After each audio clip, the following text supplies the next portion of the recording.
Hello friends, आज हम जैन धर्म के प्रारंभ के कारण, उनके सिद्धांत और उनके प्रतीक के बारे में पढ़ेंगे। प्रतीक के टॉपिक को पढ़ेंगे। तो इससे पहले कि हम इस वीडियो स्टार्ट करें, तो आप जानते हैं इससे पहले भी हम सिंधु घाटी सभ्यता और वैदिक काल और उत्तर वैदिक काल पे वीडियो बना चुके हैं।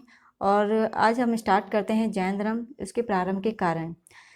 6ठी शताब्दी में लोहे की खोज से मध्य गंगा के मैदानों में लोग अधिक संख्या में बसने लगे और लोहे का प्रयोग औजार बनाने में होने लगा और उन औजारों का प्रयोग जंगलों की सफाई और खेती के प्रयोग में होने लगा। इससे यह हुआ कि बड़ी बड़ी बस्तियों का निर्माण होने लगा।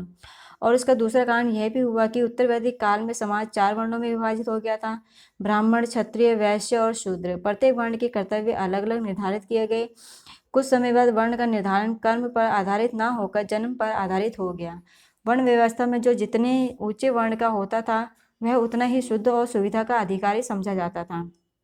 इस व्यवस्था में अपराधी जितने भी निम्न वर्ण का होता था, उसके लिए उतने ही कठोर दंड की व्यवस्था होती थी। जैन धर्म के संस्थापक वर्धमान महावीर और बौद्ध धर्म के संस्थापक गौतम बुद्ध दोनों क्षत्रिय वंश के थे तथा दोनों ने ब्राह्मणों की मान्यता को चुनौती दी। ब्राह्मण प्रधान समाज में वैश्यों का स्थान तीसरा था। वे ऐसे धर्म की खोज में थे जिससे उनकी सामाजिक स्थिति में सुधार हो सके। शुरुआत में जैन धर्म और बौद्ध धर्म को विशेष महत्व नहीं दिया गया था, क्योंकि वह अहिंसा का उपदेश देते थे, जिससे कि विभिन्न राज्यों के बीच होने वाले युद्ध का अंत हो गया था तथा उसके फलस्वरूप व्यापार में वृद्धि हो सकती थी। बौद्ध और जैन दोनों संप्रदाय सरल, शुद्ध और संयमित जीवन के पक्ष में थे। बौद्ध और जैन दोनों धर्मों के भिक्षुओं को आदेश था कि वे जीवन में विलासिता की वस्तुओं का उपभोग ना करें। अब जैन संप्रदाय। जैन शब्द संस्कृत के जिन शब्द से बना है, जिसका अर्थ विजेता होता है, और जो जैन धर्म के अधिष्ठाता को तीर्थकर कहा गया है, तीर्थकर कहा गया है। जैन धर्म के प्रथम तीर्थकर ऋषभदेव हैं। जैन धर्म के 23वें तीर्थकर पार्श्वनाथ माने जाते हैं, जो वाराणसी के निवासी थे। जैन धर्म के लोगों का विश्वास है कि सबसे महान धर्मगुरु जो थे वो महावीर थे। इसके पहले 23 और आचार्य हुए जो तीर्थकर कहलाते हैं। जैन धर्म की स्थापना पार्श्वनाथ के आध्यात्मिक शिष्य वर्धमान महावीर ने की। वर्धमान महावीर का जन्म 540 ईस्वी में वैशाली के निकट कुंडग्राम में हुआ था। उनके पिता का नाम सिद्धार्थ था। वे जात्रक कुल के प्रधान थे। उनकी माता का नाम त्रिशला था, जो बिंबिसार के ससुर लिच्छवी नरेश की बहन थी। वर्धमान महावीर की पत्नी का नाम यशोदा था और उनकी एक पुत्री थी जिसका नाम प्रियदर्शना था।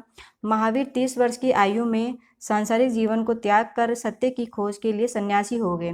12 वर्ष की कठिन तपस्या के बाद 42 वर्ष की आयु में उन्हें कैवल्य प्राप्त हुआ। कैवल्य से यहाँ मतलब होता है सर्वोच्च ज्ञान। सर्वोच्च ज्ञान प्राप्त हुआ। उन्होंने वस्त्रों का पूर्ण रूप से त्याग कर दिया। कैवल्य के द्वारा उन्होंने सुख दुख पर विजय प्राप्त की। वर्धमान महावीर के पहले शिष्य जमाली, जो उनके दामाद भी थे, वर्धमान महावीर को साल वृक्ष के नीचे जुम्बिक ग्राम में ऋजुपालिका नदी के तट पर ज्ञान की प्राप्ति हुई। वर्धमान महावीर को कौन से वृक्ष के नीचे जो है ज्ञान प्राप्त हुआ? साल वृक्ष के नीचे उनको ज्ञान की प्राप्ति हुई। उनका प्रमुख उपदेश राजगृह में वितुलाचल पहाड़ी पर स्थित वाराकर नदी के तट पर दिया गया। उनकी प्रमुख उपाधि जो कि है केवलिन। केवलिन का मतलब होता है केवल्य, सर्वोच्च ज्ञान प्राप्त व्यक्ति। उनका दूसरी प्रमुख उपाधि है जिन, जो है विजेता। तीसरी उपाधि है निर्गंध। निर्गंध से मतलब है यहाँ पे बंधन रहित। और आहत, आहत से मतलब है पूज्य। ये इनकी मुख्य उपाधि हैं। इसी कारण वे महावीर अर्थात महान सूर या जिन विजेता कहलाए और उनके अनुयायी जैन कहलाते हैं। उनका निर्माण 468 ईस्वी पूर्व में, निर्वाण से यहाँ मतलब है उनकी मृत्यु जो है वो 468 ईस्वी पूर्व में 72 वर्ष की आयु में राजगीर के समीप पावापुरी में हुई। अब जैन धर्म के सिद्धांत। जैन धर्म के 5 सिद्धांत हैं: अहिंसा, सत्य, अस्तेय, अपरिग्रह और ब्रह्मचार्य। अहिंसा से मतलब है यहाँ पे हिंसा नहीं करना चाहिए। सत्य, झूठ नहीं बोलना चाहिए। अस्तेय, चोरी नहीं करना चाहिए। अपरिग्रह, संपत्ति अर्जित नहीं करना। और ब्रह्मचर्य, इंद्रियों को वश में करना। ऊपर के जो 4 व्रत हैं वो पार्श्वनाथ जी ने दिए थे, और जबकि 5वां जो व्रत है ब्रह्मचर्य वो महावीर जी ने दिया था। जैन धर्म 2 संप्रदायों में बढ़ गया: श्वेतांबर जो सफ़ेद वस्त्र धारण करने वाले, और दिगंबर नग्न रहने वाले। जैन धर्म में देवताओं के अस्तित्व को स्वीकार किया गया है, परंतु उसका स्थान जिन से नीचे रखा गया है। जैन साहित्य को आगम कहा जाता है। जैन धर्म में सांसारिक बंधनों से छुटकारा पाने के उपाय बताए गए हैं। जैन धर्म में संस्कारी बंधनों से छुटकारा पाने के उपाय बताए गए हैं। इसमें छुटकारा पाने के लिए सम्यक ज्ञान, सम्यक ध्यान और सम्यक आचरण है।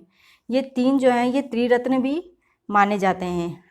तीन रत्न कौन कौन से हैं इनके? सम्यक ज्ञान, सम्यक ध्यान और सम्यक आचरण। ये तीनों जैन धर्म के त्रिरत्न हैं। इनको तीन जौहर भी माने जाते हैं। जैन धर्म पुनर्जन्म व कर्म मार्ग में विश्वास करता है।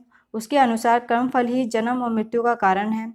जैन धर्म के उपदेशों के प्रचार प्रसार के लिए महावीर ने अपने अनुयायियों का संघ बनाया, जिसमें स्त्री और पुरुष दोनों को स्थान मिला। जैन धर्म ने पूर्ण व्यवस्था और वैदिक कर्मकांड की बुराइयों को रोकने के लिए गंभीर प्रयास किए। जैनों ने अपने धर्मोपदेश के लिए आम लोगों की बोलचाल की प्राकृत भाषा को अपनाया। जैन धर्म के प्रचार के लिए पावापुरी में एक जैन संघ की स्थापना की थी। बौद्ध की तरह जैन लोग भी आरंभ में मूर्ति पूजक नहीं थे। बाद में वे महावीर और अन्य तीर्थकरों की मूर्ति या प्रतिमा की पूजा करने लगे।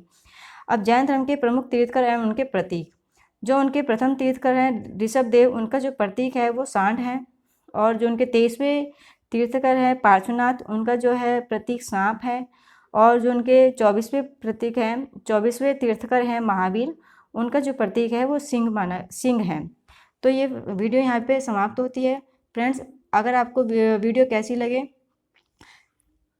कैसी लगी हमारे कमेंट्स बॉक्स में ज़रूर बताएं। Okay, thank you.